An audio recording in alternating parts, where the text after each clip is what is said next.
The Founding Fathers were blessed in that they had a blank slate to work with and the world's nations to learn from.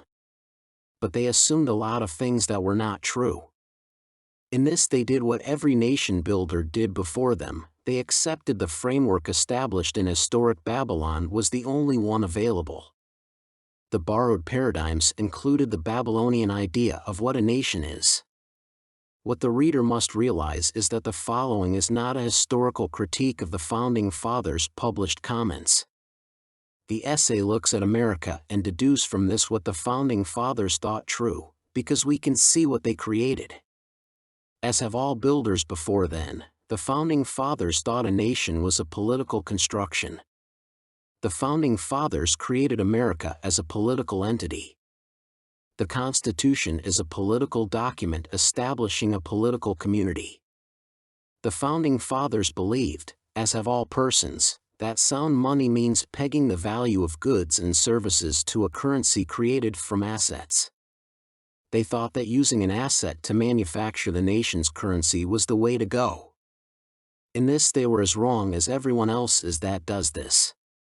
The Founding Fathers also tied the political future of the Republic to representative democracy, admittedly modified by the establishment of a constitution, but this is just an artificial way to hinder the negative impacts of democracy without eliminating the source of the harm. Constitutions lay down the ground rules under which laws can be created, but these limitations on the writing of law only serve to highlight the inherent problems men face when forming lawmaking systems. The existence of a constitution highlights the erroneous views about law and the rule of law, as well as the role power plays in a nation, that were held by the Founding Fathers and others. The Founding Fathers were wrong regarding the importance of free speech, the pursuit of property ownership, and the importance of liberty, but these will be dealt with as facets of the 5 main points. A nation is not created by human hands, it is not a political fabrication. This may seem counterintuitive or irrelevant. But when they took up the responsibility of forming a nation, the individual states engaged in revolution. It was a revolution which divided it from those who, it could be argued, are its most important neighbor, and ultimately, the desire to form a nation led to a civil war. The idea of nation as political construct permitted the U.S. to become involved in other negative situations, including slavery and the reservation system. To better understand the political construct theory of national formation, we need to understand law. Law is nothing more than human opinion codified and implemented by force of arms. Without the power of enforcement, law remains opinion. It is common knowledge that the U.S. was born in bloodshed. Regardless of the fine sentiment, the flowery language, and the moral reasoning that accompanied the narrative of its founding, the reality is, it took a lot of guns and death to bring the U.S. into being. The U.S. fought for liberty, but it was the liberty and freedom of white American men that was uppermost in the minds of the Founding Fathers. This is one issue we have with the concept of free speech and liberty in general. They are self-serving ideas that are never designed for universal use, nor can they be. As Mao once said, political power comes out of the barrel of a gun. Obviously, this is more relevant in international relations, but it is not irrelevant domestically. Even if we want free speech, someone has to enforce this freedom on others who want it, but not for everyone. Those with power create laws governing speech, even when they purport to enshrine free speech. All laws governing free speech guarantee it only for some and only to a degree. There is no true free speech, nor does anyone actually want it. We just argue for certain types of regulations regarding speech. The law is an ethical system based on codified opinion, but without the capacity to enforce it, law falls dead at the feet of the legislator. The Bible informs us that we cannot be saved by the law. This is because the law is just an opinion of a man with the power to impose his will on a group of subjects. Being forced to comply with a set of rules does not make anyone moral.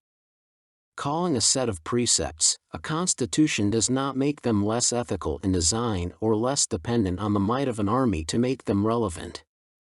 Americans think the Constitution forms the bedrock of their nation, but Muslims need to make up just 30% of the population and be supported by a minority of other groups for Sharia law to replace the Declaration of Independence and the Constitution. Americans may not know it, but there is only a single election standing between them and Sharia law, because this is the nature of a democracy. The law is only as strong as democracy is weak. Losing an election means losing the right and ability to make and enforce the law. It has become such common knowledge that democracy is nothing more than a tyranny of the majority. We no longer think of democracy as being anything other than representative democracy. The security provided by representation is illusory at best and may even pose a bigger threat to the security of the republic than direct democracy. Representatives can be bribed, elections stolen, and candidates serve as either sacrificial lambs or as a Judas goat. It is representative democracy that allows a relatively small group to overwhelm an election and get their representative voted in place of a more representative candidate who is less actively supported. An elected official who garnered just 20% of support is just as powerful a voice as one that was voted by 90% of the population. The reality is the people in a democracy have no use or value except as a voter.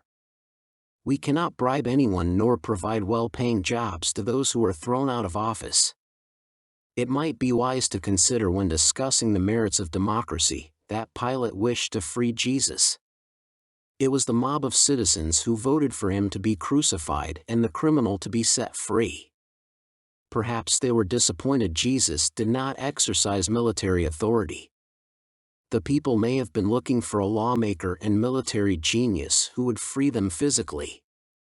In this they would only have reflected what the system we are in believes. We link power with merit far too often. The dual doctrine of power states that might makes right and the end justifies the means. The nations make laws that justify their power, and their power gives them the ability to write and enforce laws. All of this is entwined with power over property, because in the end, all power is attached to the control of property. The state exists only to the extent it can allocate the property of the nation, to reinforce its lawmaking authority. The state for all of its power has no capacity for creating anything of value. It cannot add work to assets. And this not only poses an administrative problem. There is a genuine technical problem. The state cannot earn money. This is why it must use physical force to extract wealth from its subjects, which it then uses to regulate them. Meaning the state expropriates wealth to enable it to oppress and suppress its subjects, because it is physical power that enables it to expropriate wealth. It justifies its power through policies and programs that help its subjects, but these serve as mere rationalizations for its reliance on the dual doctrine of power. It is the power of the state that justifies the ability of the state to expropriate wealth from the people. The only way the power of the state can be demonstrated to be unlawful is by its power being successfully opposed. The power to do validates the doing. The state has to have the power of regulation and enforcement because it has no actual value to add to anything. The state produces nothing of value that would legitimize its expropriation activities. It relies solely on military might to justify its actions because its actions have no market value. In this sense, the state creates artificial value by minting money and spending it, as if this added value to the nation. The neutral or negative value of the state creates an administrative problem. The state must acquire sufficient power to expropriate the wealth needed to pay the costs of its regulatory activities. In the old days, the state would invade other realms to get the finances it needed to pay its armies.